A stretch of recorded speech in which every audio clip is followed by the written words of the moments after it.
भूतिया फ्लैट, दिल्ली की एक सच्ची डरावनी कहानी। दिल्ली, शोर, रोशनी और भागती जिंदगी का शहर। यह दिन में सब कुछ सामान्य लगता है, लेकिन कुछ जगहें ऐसी हैं जो रात होते ही अपनी असली शक्ल दिखा देती हैं।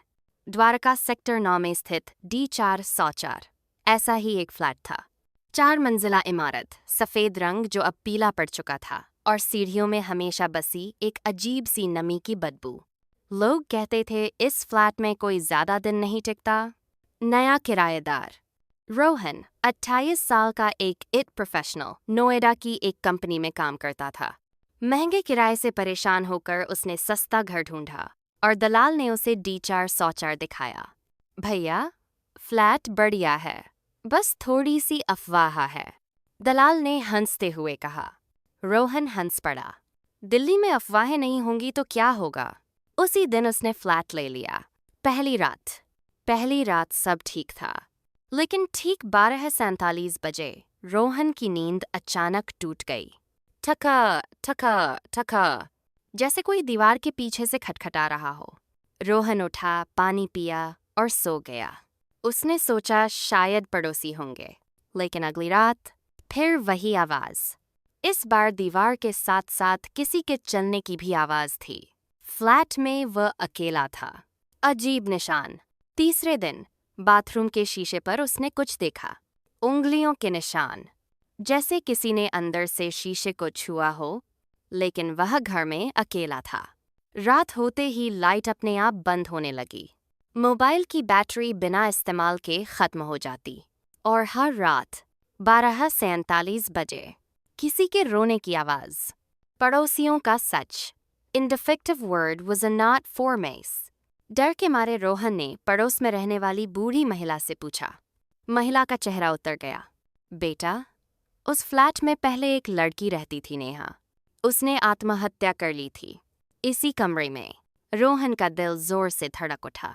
लेकिन लोग कहते हैं वह मरी नहीं है। आईना जो सच दिखाता था।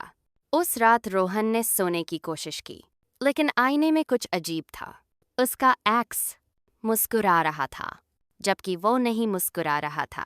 आईने के पीछे से किसी ने फुसफुसाया, तुम भी यहाँ रहने आए हो? रोहन चीख पड़ा। आधी रात का साया। रात 12:47। कमरे का तापमान अचानक गिर गया। दीवारों से पानी टपकने लगा, और कोने में एक लड़की खड़ी थी।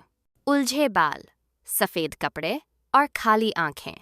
मैं अकेली हूँ, उसकी आवाज सीधे दिमाग में गूंज रही थी।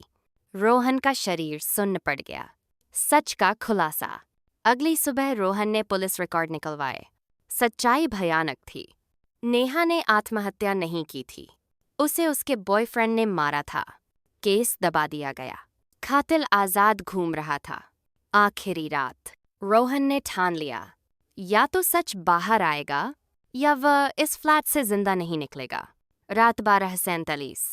आईने से आवाज आई, सच सबको बता दो। अचानक पूरा फ्लैट कांप उठा। खिड़कियां जोर से खुलीं। रोहन बेहोश हो गया। सुबह की खबर।